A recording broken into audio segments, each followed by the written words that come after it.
क्या आपको हॉरर कहानियां पसंद हैं? अगर हाँ, तो हमारे साथ बने रहिए, क्योंकि आगे जो होने वाला है वो आपके रोंगटे खड़े कर देगा। और हाँ, ऐसी ही डरावनी कहानियां सुनने के लिए चैनल को सब्सक्राइब करना बिल्कुल मत भूलिए। आज की कहानी है श्रापित आईना। एक ऐसा आईना जो सिर्फ आपका चेहरा नहीं बल्कि आपकी आत्मा भी दिखा सकता है। लोग कहते हैं ये आईना कभी किसी को माफ नहीं करता।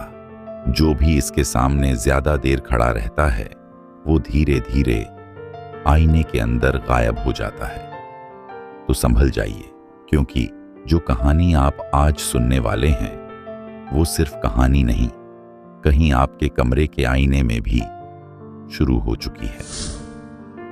कहते हैं हर आईना कुछ न कुछ दिखाता है, पर अगर वो आईना आपको सिर्फ आपका चेहरा नहीं, आपकी आत्मा दिखा दे तो। आज की कहानी है श्रापित आईना। एक ऐसा आईना जो इंसान की परछाई को नहीं, उसकी जिंदगी को कैद कर लेता है। जो उसके सामने ज्यादा देर टिक जाए वो इस दुनिया से मिट जाता है। गांव के किनारे 100 साल पुरानी हवेली थी, जहां कोई जाने की हिम्मत नहीं करता था। लोग कहते थे वहां रखा एक आईना लोगों की आत्मा को निगल लेता है। रात में वहां से औरत की हंसी, किसी के रोने की आवाज और कभी कभी शीशा टूटने की आवाज सुनाई देती थी। गांव वालों ने उस हवेली को शापित कोठी कहना शुरू कर दिया था। 4 कॉलेज फ्रेंड्स, रुचि, अमन, कविता और विवेक, गांव घूमने आए थे और किसी बुजुर्ग से उस हवेली की कहानी सुन लेते हैं। अमन हंसते हुए, अरे यार, ये सब बकवास बातें हैं, चलो ना देखते हैं वो आईना आखिर है कैसा। रात के अंधेरे में टॉर्च लेकर वो सब हवेली में घुस जाते हैं। हर कदम पर फर्श चरमराता है, हवा में धूल उड़ती है और दीवारों पर पुराने हाथों के निशान दिखते हैं।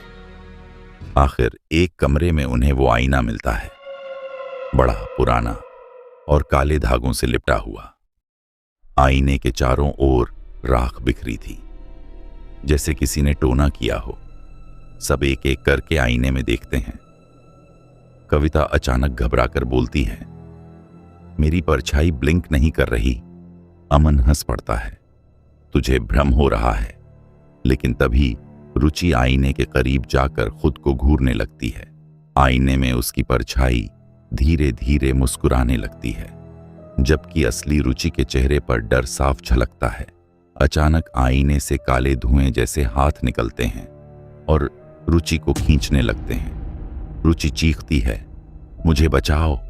बाकी दोस्त किसी तरह उसे खींचकर हवेली से भाग निकलते हैं।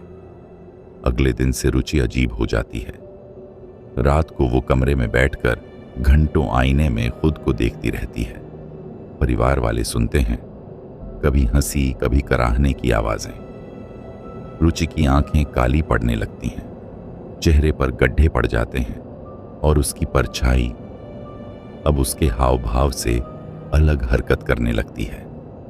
एक रात उसकी मां देखती है, रुचि बिस्तर पर है, लेकिन आईने में वही रुचि खड़ी होकर हंस रही है और हाथ हिला रही है। डरे हुए दोस्त गांव के एक बूढ़े तांत्रिक के पास जाते हैं। बाबा ने बोला, वो आईना साधारण नहीं है। बरसों पहले एक तांत्रिक ने उसी आईने में प्रेत साधना की थी, पर साधना अधूरी रह गई और वो आत्मा उसी आईने में कैद हो गई। अब वो आत्मा नई आत्माओं को खींचकर अपनी जगह ले लेती है। अगर रुचि को बचाना है तो उस आईने को तोड़ना होगा, पर सावधान, जैसे ही वो आईना टूटेगा वो आत्मा आजाद हो जाएगी। रात का वक्त, हवेली में तूफान चल रहा है। अमन, कविता और विवेक वापस उसी कमरे में पहुंचते हैं। आईना जैसे उनकी मौजूदगी महसूस करता है, उस पर दरारें बनती हैं और उसके अंदर रुचि की काली आंखें चमकती हैं। रुचि आईने के अंदर से बोली, अब देर हो चुकी है, रुचि अब मेरी है। आईने से धुएं के हाथ निकलकर दोस्तों को पकड़ लेते हैं। अमन लोहे की रॉड उठाता है और पूरी ताकत से वार करता है। दीवारों से खून बहता है, हवा में चीत्कार गूंजती है और आखिरी वार में आईना चटक जाता है। सब कुछ शांत हो जाता है। फर्श पर टूटी हुई शीशे की दरारें और राख फैली है।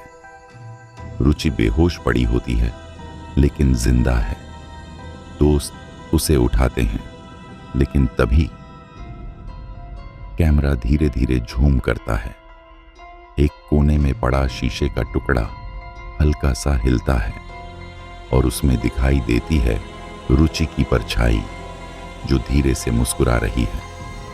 आईना टूट चुका है, लेकिन श्राप अब भी जिंदा है। कभी अगर आप किसी पुराने आईने में अपनी परछाई को अलग हरकत करते देखें, तो समझ जाइए अगली बारी आपकी है। अगर कहानी ने आपकी रूह कांपा दी हो, तो वीडियो को लाइक करें और ऐसी ही डरावनी कहानियों के लिए सब्सक्राइब करना न भूलें।